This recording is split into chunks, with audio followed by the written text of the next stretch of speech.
I decided to be a doctor probably when I was about 8 years old. We were driving around looking at Christmas lights with my grandma. And she just asked me, what do you want to be when you grow up? And I said, a doctor. It was just something I always felt that I was supposed to do. Going into high school and college, I just kind of tailored everything to fit into those needs so I could go and become a physician.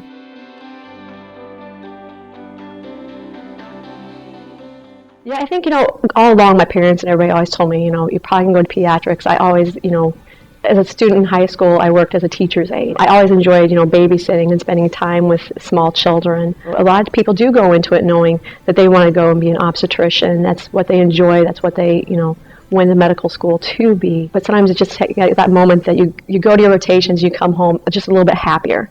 You enjoy getting up the next morning to go in. And that's when I realized pediatrics was for me.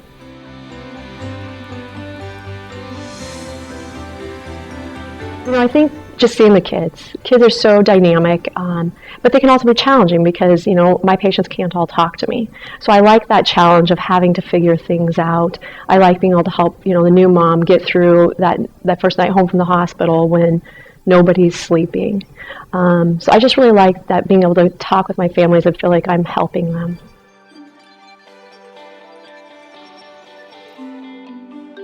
Well, it's great to be able to know that, hey, you knew what struggles that baby had when they were 2 months old, and to be able to realize that, as they go into their older years, that could impact their development. And I also think it helps the parents feel comfortable that their whole health history from the time they were an infant. As far as developing a relationship with the patients, I think they do feel more comfortable since you've seen them since they were real little, and it keeps them in their comfort element when they don't have to see somebody different. I even have college students that I still see because they just can't bear the idea of seeing a new doctor once a year when they come back for their sinus infection in December. So they really do develop a comfort with that physician.